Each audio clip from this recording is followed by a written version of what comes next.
It's not something that you can easily live alone with.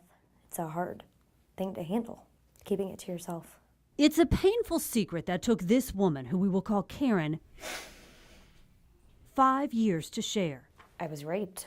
I felt like, no, that could not have happened, and I woke up still in pain, knowing that I lost my virginity, knowing that it was the last thing on earth you ever want to happen. Karen was 17 and in high school when she says she met a cute boy at the mall with a group of her friends. He was a college freshman and invited them over to his parents' house to watch a movie. He asked if I wanted a drink.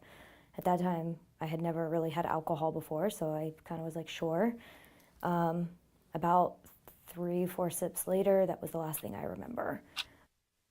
I remember waking up with him on top of me, saying, please stop, that hurts.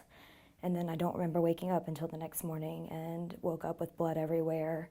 And he was kind of standing on top of me and told me, hey, you have to go. She never filed a police report. She didn't even tell her family.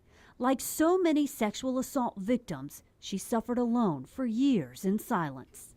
I was too afraid. Afraid of him, who he knew, what could happen. He could call me a liar.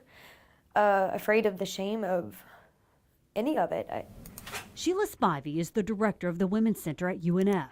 They feel that people may blame them for the victimization. Why were you dressed a certain way? Why were you drinking?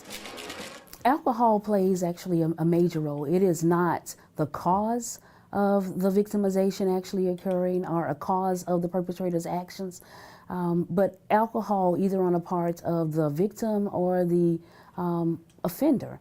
Those rates are upwards of 70% of those cases involved alcohol or some other type of drug. A landmark federal law known as the Clery Act requires colleges to disclose information about crime on and around their campuses, including sexual assaults. From 2011 to 2013, according to the U.S. Department of Education, 3 sexual offenses were reported on campus at UNF, 24 at and around Florida State, and 42 reported at and around the University of Florida. But those are just the ones reported.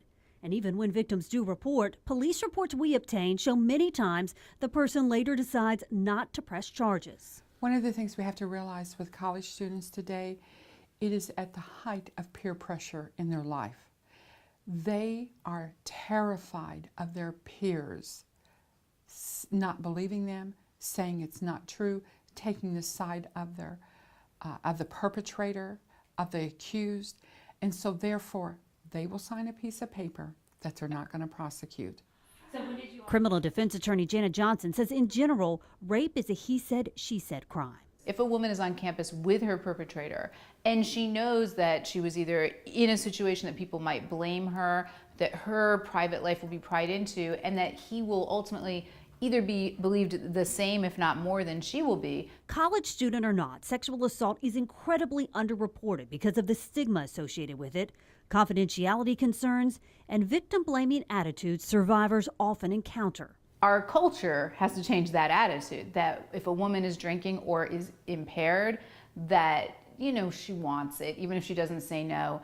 That's what has to change first. And I think it's happening. I think we are starting to realize that how a woman dresses, what she does, doesn't make her fair game for sexual battery. This is our counseling hallway. Morgan Moeller, rape recovery team director at the Women's Center of Jacksonville, says victims need to know help is available. And even if a victim does not want to file a police report, they can still have a forensic medical exam up to 5 days after the assault, and evidence will be preserved for up to 2 years if they change their mind. So there's good evidence to support that survivors who have contact and support from a rape crisis advocate are more likely to make the initial report to law enforcement, and they're more likely to see that investigation through. As for Karen, it's never going to leave me. Talking about it and processing through it has helped greatly. I think a part of me has become stronger because of it, and hopefully my story can help somebody else out there that they can get through whatever they've gone through.